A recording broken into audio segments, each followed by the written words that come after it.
Witness, do you know what this is? Are you trying to test me? I sell lunchbox lunches for a living, you know. That's a knife. The knife. The knife that was in Mr. Edgeworth's trunk. Indeed, it is my knife. What's with this case? A bloody murder weapon, a red car, all belonging to the prosecutor there. The defendant is the chief prosecutor for the district, right? Mommy, are prosecutors bad people? I like how they're doing this despite the fact that we've already discussed that this was his knife. Like, somehow it's revolutionary all over again, somehow. Yeah, well, I mean, I think that's the thing. I think if people don't want to actually be defended, that just makes them fight twice as hard. Because he's like, no, you're not guilty, and I'm going to prove it, especially to you. The defense has a request. We ask that the witness provide an accurate testimony. Prosecutors are... Yeah, the batting average for prosecutors being great people is not especially good. But we love my baby girl, Clavier Gavin. He did nothing wrong. What's that, rookie? In your testimony, you stated that Lana Skye planned this murder, and that's why she was wearing those special gloves. Seems like a natural conclusion to me. The gloves do indicate planning. However, why would she not also prepare the most important thing, the murder weapon? Oh. This knife just happened to be in the trunk of that car. Ladies and gentlemen, if you're going to plan a murder, you don't forget the weapon!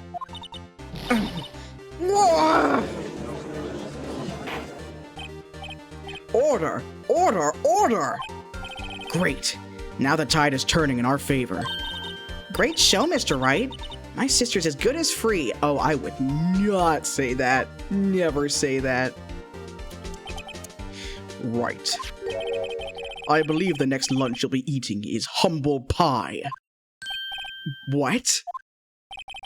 I hope you weren't deluding yourself into thinking that the tide has turned. Not over such a trifling detail. But this shoots a hole in the whole premeditated theory. The prosecution could care less if it was premeditated or not. The only one who seems to care is that lunch lady over there. The defendant, Lana Skye, murdered a detective with a knife. That is the only thing the prosecution need prove. Nothing else. Very good, Mr. Prosecutor. I suppose you think you're clever now. But you know as well as I do that she planned on killing him. It was planned! If it wasn't, why would she have been wearing... I believe I'd like to hear your testimony again. Witness, please tell us only what you saw, not what you thought. How dare you! My powers of deduction are not to be underestimated! Really now, you're no Sherlock Holmes. Angel's deduction. I don't believe in any deduction that didn't come with a logic and reasoning spectacular. Lana Skye intended to murder Detective Goodman. That's why she called the victim all the way to the prosecutor's office. I'm sure the chief prosecutor had a grudge against the victim. Nothing else could drive that human machine to plunge the knife in again and again. The victim was summoned from the police department to the prosecutor's office. It does sound a lot like premeditation, doesn't it? So, if I ordered a pizza, does that mean I'm planning to kill the delivery boy? You know, I like that thread of logic there. In any case, the defense may now cross-examine the witness.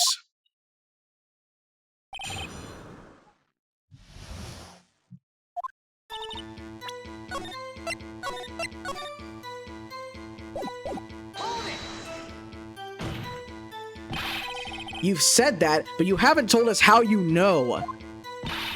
That's what I'm about to tell you, rookie. I believe what she just said was a mere prelude to the story she is about to tell. Try not to interrupt her again. Rookie. Never interrupt a storyteller. It's like pulling a bun out of the oven half-baked. Something's half-baked here, all right, and it's you. Try not to confuse the defense witness. They're not very quick on their feet. Now, why did you believe the suspect had intentions to murder the victim? Her actions speak for themselves. Yeah, man, Miles is in a real bitchy mood today. I mean, I don't blame him, but man, he's... I love how when they're frustrated, they just take it out on each other. You have no proof that Miss Sky called him there. You have no proof that she didn't. Mr. Edgeworth, thoughts? Yeah, I would be pissed if someone put a dead body in my car. I just love that it manifests in the fact of him, it manifests in the form of him just calling Phoenix stupid over and over. There is no record of a call made on the defendant, Miss Lana Sky's phone. She might have written him a letter. Come on. You could have tried public phone first, at least. In any case, the victim came to the prosecutor's office, where he was murdered. I'm sure he had a reason to be there. Witness? Why do you think it was a suspect who summoned the victim that day?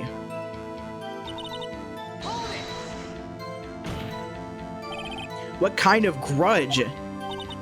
Well, I wouldn't know that. Of course you don't! That's because she didn't have a grudge! Rookie? I have a lunchbox here. Now, what's inside? How am I supposed to know? See? We agree there's a lunchbox here, but we don't know what's inside. A person's life is like a lunchbox with pretzels. Don't you agree? I get it. That's why my lunch was so salty. This judge isn't very good with metaphors, or thinking, or having any critical thought instead of just going along with everything that people say to him. The suspect had a grudge against Detective Goodman. Will you tell us your basis for thinking this? It's simple.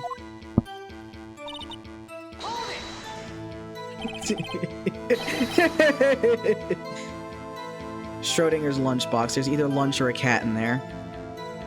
A human machine? That's a contradiction! Please. Can't you find fault with something of substance, Mr. Wright? Note to self. Mr. Edgeworth's sighs smell like citrus fruit. What the fuck does that mean, Emma? Is that going into your fanfic? Are you gonna write a fanfic about and you throw in a detail about his size?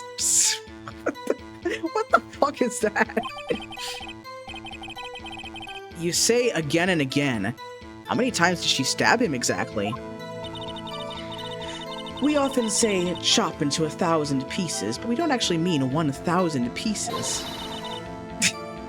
See, that's the thing. I feel like it's not, I don't think it's literal, but I also don't know what the fuck she means by that. What difference does it make if the deed is done? How come she's getting mad at me? Let's just say she stabbed him several times and leave it at that. Well, I've been known to enjoy an orange myself, so that probably counts for something. Leave it at that? This is a murder case, people. The whole point is to not leave it. Wow, that is excessive. You need to dial it back on the oranges, buddy. I guess we all have to manage our anxiety somehow, but that seems a little excessive.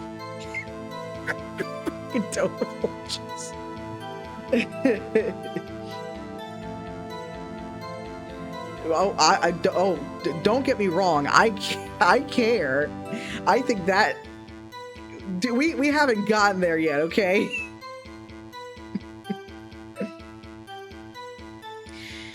Mr. Wright, you should speak up if you have an objection, you know? Miss Starr turned out to be as short-tempered as she looked when we met her. Challenging her abilities as a detective really set her off. The short wick burns out the fastest. It's a scientific fact. I wonder, wouldn't it depend on the size of the candle? I mean, add more wax and even a really short wick will burn longer. Obviously, more scientific testing is required.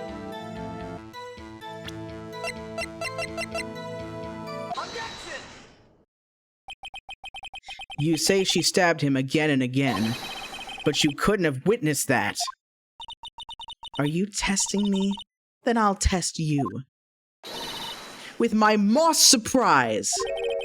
I'm afraid the moss is growing under our feet as we wait, Miss Starr. What do you mean? I shouldn't have to explain this, but take a look. The autopsy report states that death was due to a loss of blood from one stab wound. And I have to emphasize, I don't have an updated autopsy this time. That was a one-and-done trick. Aha! You're right. Good show, Mr. Edgeworth. What a hunk. He's my hero, really. What about my objection? No one noticed? Why can't I be the hunk? Well, witness? You got the crime scene set, right? Oh, thanks. I always believed that no one could ever mistake ketchup for blood. But now, I realize that such mistakes are possible. So, you're saying you mistook something for blood? When she lifted her knife, I thought I saw blood at her breast. Splattered blood from her victim. That's why I thought she must have stabbed him at least twice. Then tell us what you saw that you thought was blood. Testify!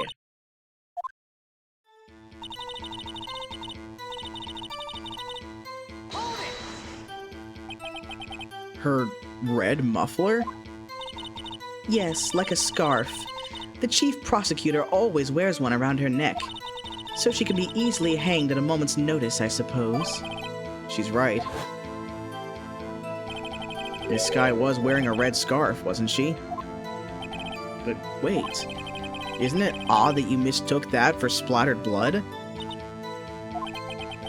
Well, people often mistake my beard for a bib. A judge with a bib. That's why this place feels so much like kindergarten sometimes. Actually, I do think I saw some traces of blood on her chest. However, the autopsy report is clear on this matter. There was only one knife wound. Yeah, to be fair, I'm not used to hearing of the clothing muffler either. I think that did confuse me. I'm like, what do you mean? You mean the scarf? That's a scarf? Huh? Apparently, Miss Starr isn't entirely sure of her own testimony. Mr. Wright, this is our chance! Chance for what, I wonder? Miss Starr turned out to be as short-tempered as she looked. Oh, there we go.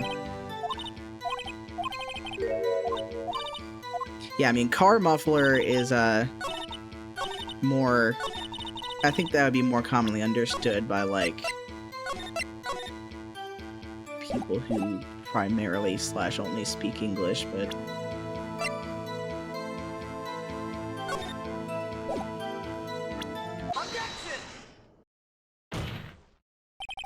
Miss Starr, I demand an explanation. The witness is clearly not suited for detective work. What? The suspect was not wearing a scarf or muffler of any kind when she stabbed the victim. I love how he keeps interrupting Phoenix's objections to just say what he was gonna say anyway. That's how you know he's really in a foul mood. And you've proved it yourself with this photograph. Huh? But that can't be! Only a professional lunch lady could be so utterly clueless. Congratulations. Perhaps you finally found your true calling in life. Harsh words, but good. I like it. Roll for some more. In the end, Mr. Edgeworth prevails. What was my objection? Chopped liver? Yeah, afraid so, buddy. But it was there, a scarf. No, not that, but something red, really. Well now, where were we? The witness has given us an entertaining interlude, but back to business. What?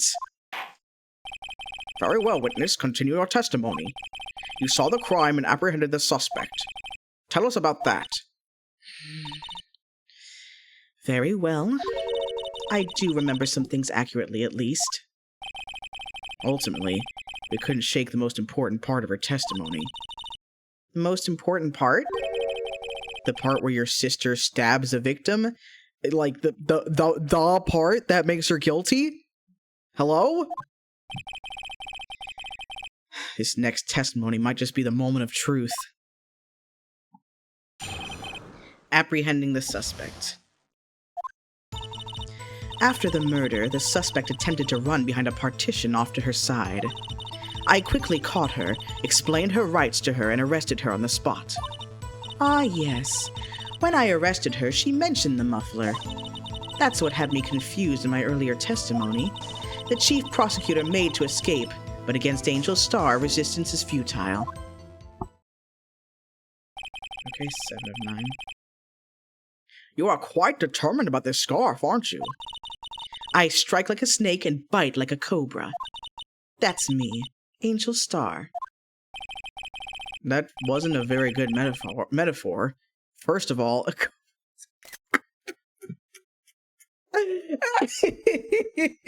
always a critic.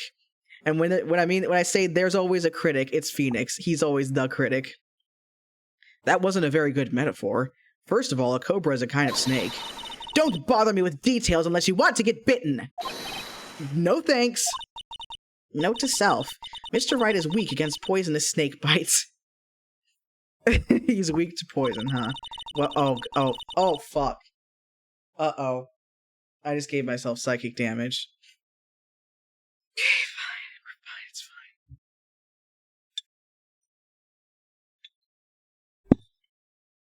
The chief prosecutor tried to resist, but her efforts were in vain. She knocked my hands aside, kicked over an oil drum. An oil drum? Hard to imagine. Oh, she's beautiful, but deadly. A predator, this one. A leopard woman. Rawr! Look, can you take that energy and put it somewhere else? We are trying to have a murder trial here. You are being so unserious. Very well, Mr. Wright. Your cross-examination, if you will. Fucking God.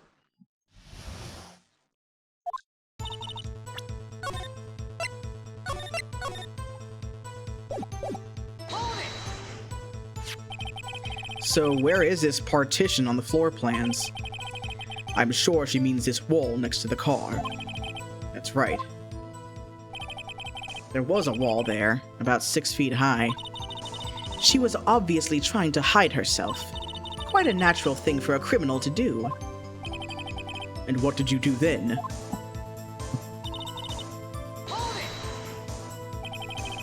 You say quickly. Were you close to the suspect? As I just said, I was only 30 feet away from her the whole time. Maybe I should press her for more details? Yep, definitely. I'd like to see this on the floor plans, just to be safe. The Lunchland car was...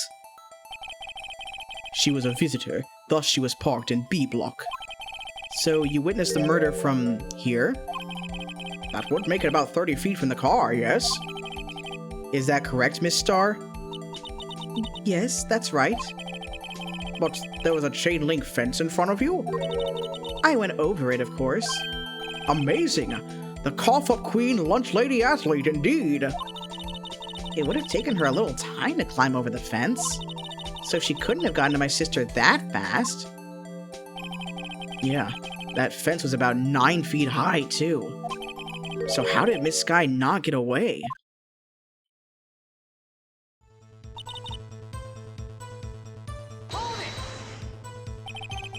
She mentioned the muffler? What exactly did she say? If I remembered exactly, I would have told you in my testimony. Cheeky. Anyway, all I heard her say was the word muffler. Just that one word? So, what you heard wasn't the suspect talking to you, but to someone else? Yes, the chief prosecutor was talking on her phone. Her phone? She can't mean. By phone, do you mean this cell phone discovered at the crime scene? Yes, ultimately. Ultimately? My memory. It's like a salmon, heading upstream, you see. No, the court doesn't see, Miss Starr. The chief prosecutor first attempted to use a phone hanging on the wall. On the wall? That's right. Near the car, there was an emergency phone on the wall. Apparently, it was out of order. And so she used her cell phone? Indeed, the emergency phone was out of order that day. Good witnessing, witness. Good witnessing? Whatever happened to good testifying? You should, of course, add this to your testimony. Yeah, well, unfortunately, I don't think she's gonna follow the way of the salmon. Maybe that's a bit harsh, but she's really annoying me. The things I do to please this rookie defense attorney. The word muffler was overheard during a call made to Emma at 5:18. Lana's cell phone updated in the court record.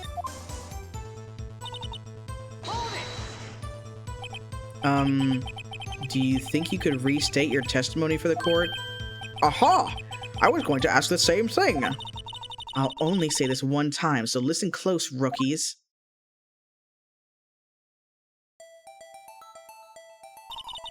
The chief prosecutor stabbed the victim and ran behind the partition. Then she picked up the emergency phone on the wall, but it was out of order. So she pulled her own cell phone out of her pocket. And during that time, you climbed over the chain link fence. Then, when I boldly grabbed her arm, the chief prosecutor hung up her phone. And you saw her doing this? What is it, Mr. Wright?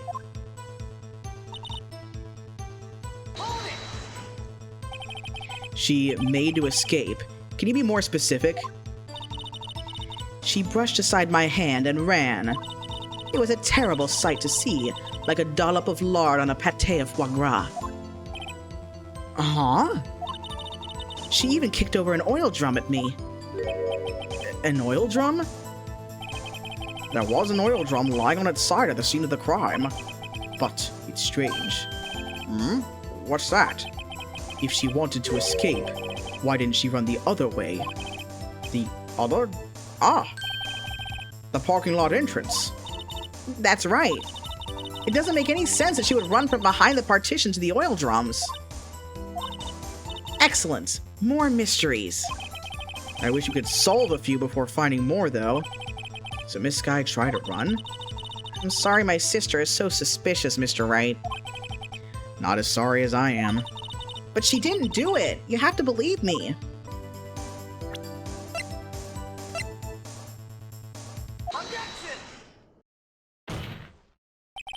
Miss Starr, I have to conclude that you have a personal grudge against Miss Lana Skye. Objection! The witness is a former detective. Her testimony is unmarred by personal bias. Well, who would have thought you would be my knight in shining armor, prosecutor? You who, together with the chief prosecutor, kicked me out 2 years ago. Yeah, that's her thing. She's got a mean side and a nice side. She's kind of good cop and bad cop in one person. Well, Miss Starr, this is a fatal contradiction with your testimony. How do you explain this? I don't know what you're talking about. Mess with me, and I'll make you cough it all up. Let's look at the floor plans. You said you witnessed the crime from this point. However, if that's true, You couldn't possibly have seen Miss Sky making that phone call. I believe you see what I'm getting at. That emergency phone was on the back side of this partition. If indeed you were in B block, you couldn't have seen it!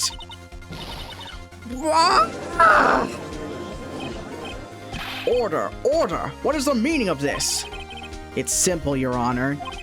She's not coughing up lunch, she's coughing up lies! Ah, that's one of those great Phoenix-ass lines.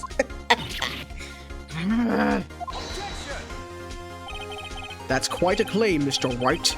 Perhaps you will allow me a question. Tell us exactly what lie this witness has told the court. Here's where the counterattack begins. I can't afford to get this wrong. He says that and I save, even though I'm like... Stop making me anxious. The witness lied about... Miss Sky tried to use the emergency phone, but it was out of order. What is significant about this fact? Nothing. Therefore, it would be pointless for Miss Star to lie about it. Pointless to lie. I see. But say the witness did actually see Miss Sky using the emergency phone. It would mean Miss Star witnessed the crime from a different location. A different location. Now that's a pointless lie if I ever heard one. Before you call my lie pointless, at least let me tell it!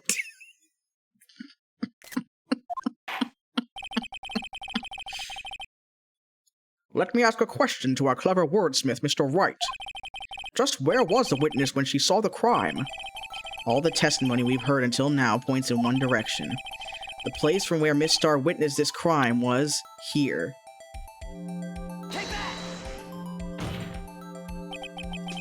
This is the only place where she could have been. The security guard room? Indeed, the security room in the underground parking lot is well positioned.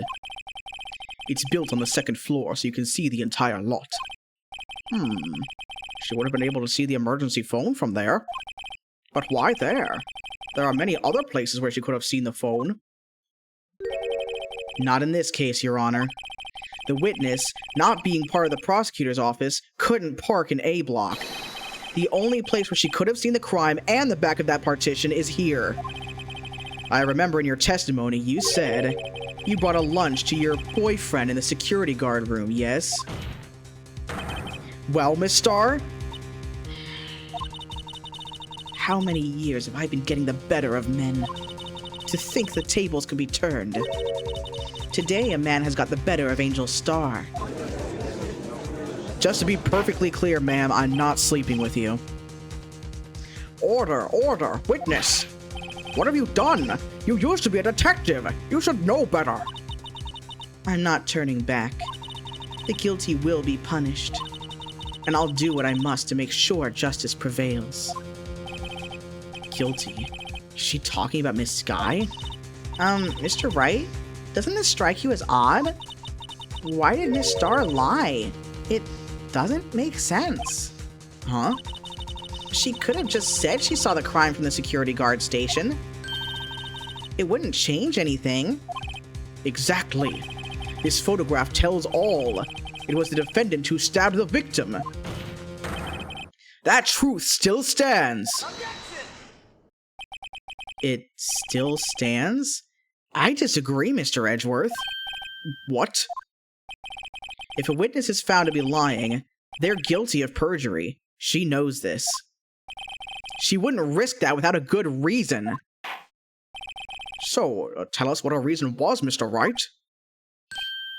Uh-huh. Me? Who else? Well, I was kind of hoping that, you know, maybe she would just go ahead and tell us. Maybe. Mr. Wright, let's review what we know. Miss Star witnessed the crime from the security guard station. But she lied and said she saw it from B block. It must make a vital difference. But what? What would change?